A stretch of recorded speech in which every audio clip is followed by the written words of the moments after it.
여호와께서 모세에게 말씀하여 이르시되 너는 이스라엘 자손에게 말하여 그들 중에서 각 조상의 가문을 따라 지팡이 하나씩을 취하되 곧 그들의 조상의 가문대로 그 모든 지휘관에게서 지팡이 12를 취하고 그 사람들의 이름을 각각 그 지팡이에 쓰되 레위의 지팡이에는 아론의 이름을 쓰라.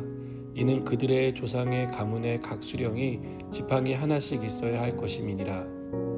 그 지팡이를 회막 안에서 내가 너희와 만나는 곳인 증거계 앞에 두라. 내가 택한 자의 지팡이에는 싹이 나리니 이것으로 이스라엘 자손이 너희에게 대하여 원망하는 말을 내 앞에서 그치게 하리라. 모세가 이스라엘 자손에게 말하매 그들의 지휘관들이 각 지파대로 지팡이 하나씩을 그에게 주었으니 그 지팡이가 모두 12이라. 그 중에 아론의 지팡이가 있었더라. 모세가 그 지팡이들을 증거의 장막 안 여호와 앞에 두었더라. 이튿날 모세가 증거의 장막에 들어가 본즉 레위 집을 위하여 낸 아론의 지팡이에 움이 돋고 순이 나고 꽃이 피어서 살구 열매가 열렸더라.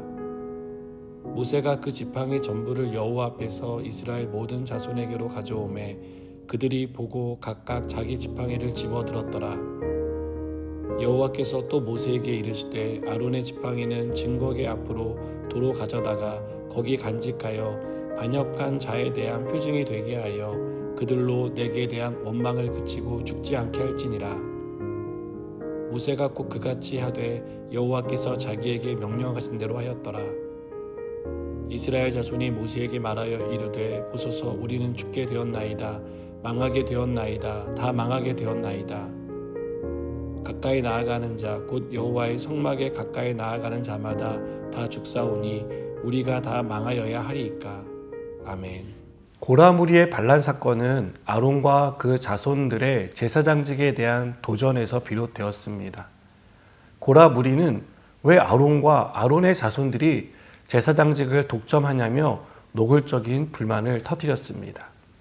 자신들도 하나님의 거룩한 백성이기 때문에 아론이 하는 일을 할 수 있다고 주장합니다.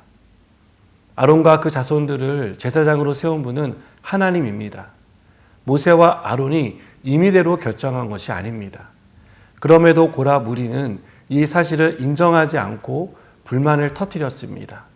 그리고 그 불만은 모세와 아론에 대한 백성들의 원망으로 이어졌습니다. 그 결과 하나님의 무서운 심판이 임했습니다. 고라 무리는 땅이 갈라져 죽었고 분향하던 250명의 지도자들은 하나님으로부터 나온 불에 타 죽었습니다. 그러나 하나님의 무서운 심판에도 이스라엘 백성은 원망을 멈추지 않았습니다. 결국 하나님은 연병을 통해 14,700명을 심판할 수밖에 없었습니다. 12지파의 지휘관들은 계속되는 심판을 보고도 깨닫지 못했습니다. 그들은 여전히 아론과 그 자손들이 제사장직을 독점하고 있다고 생각한 것 같습니다. 이에 하나님은 모세에게 12지파 지휘관들의 지팡이를 증거계 앞으로 가져오라고 명령합니다. 레위 지파에서는 아론의 지팡이를 가져오게 하심으로 하나님이 제사장직을 누구에게 주셨는지를 분명히 보여주십니다. 12지파 지휘관들의 지팡이는 같은 시간, 같은 장소, 같은 조건에 있었습니다. 모두 마른 나무로 만든 지팡이였습니다. 그러나 그 지팡이 중 아론의 지팡이에만 변화가 일어났습니다. 8절은 아론의 지팡이에 일어난 변화에 대해 움이 돋고 순이 나고 꽃이 피어서 살구 열매가 열렸다라고 말합니다. 똑같이 마른 나무로 만든 지팡이입니다. 생명이 없는 지팡이에 생명의 역사가 나타났습니다. 같은 시간, 같은 장소, 같은 조건에 놓여 있었지만 아론의 지팡이에만 생명의 역사, 하나님이 일으키신 기적이 일어났습니다. 이것은 하나님이 제사장으로 누구를 선택하셨는지를 분명히 보여주신 사건입니다. 이 일을 본 지휘관들은 두려움을 느낄 수밖에 없었습니다.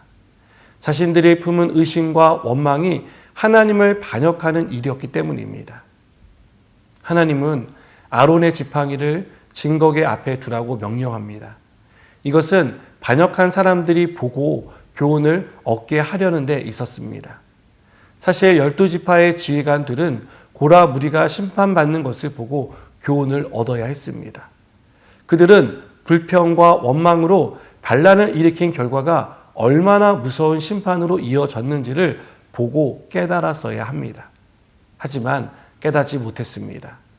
아론의 지팡이에 일어난 변화를 목격한 지휘관들은 두려움에 떨 수밖에 없었습니다. 우리 안에 일어난 두려움은 우리 삶의 두 가지 형태로 나타납니다. 첫째는 두려움으로 엎드리게 합니다. 모세와 아론이 하나님 앞에 엎드린 것이 대표적입니다. 둘째로 두려움이 원망을 일으킵니다. 각 지파의 지휘관들 그리고 이스라엘 백성이 모세와 아론을 원망하지 않았습니까? 이스라엘 백성이 두려움에서 해야 할 일은 원망이 아닌 엎드림이었습니다. 하나님 앞에 엎드려 잘못을 회개하고 하나님의 은혜를 구해야 했습니다. 우리 안에 두려움이 일어날 때 그 두려움을 원망의 핑계로 삼지 않았으면 좋겠습니다. 두려움으로 하나님께 엎드려 기도하는 저와 여러분이 되기를 바랍니다. 기도하시겠습니다. 주님, 두렵고 떨리는 일 앞에 엎드려 기도하게 하시고 그 엎드림을 통해 하나님의 음성을 듣게 하여 주시옵소서.